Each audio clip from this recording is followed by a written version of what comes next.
ছাদে কি করতে এসছিস? হ্যাঁ, আমার পিছু পিছু চলে এলি কেন? গাছে জল দিবি তাই? বাহ, ভালো জল দিতে পারছিস। দেখি মাথা ঠোকা খাস না। ওইদিকে ওইদিকে ওইদিকে জল পড়ে যাবে নিচে, ঠিক করে দে। পারবি না, আমি দিয়ে দিচ্ছি, দে।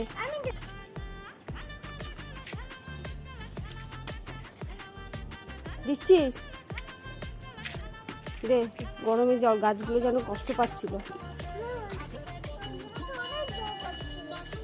অনেক কষ্ট পাচ্ছিল, জল তেষ্টা পেয়েছিল ওদের। হয়েছে, নে চ, অনেক জল দিয়ে দিয়েছিস। হয়ে গেছে তো? এখনো হয়নি? আর দিতে হবে না, অনেক রোদ, কষ্ট হচ্ছে গাছের সাথে, এবার আমরাও কষ্ট পাচ্ছি। অনেক জল দিতে কত জল পড়ে নষ্ট হচ্ছে, দেখ। জলও নষ্ট করতে নেই গরমের সময়।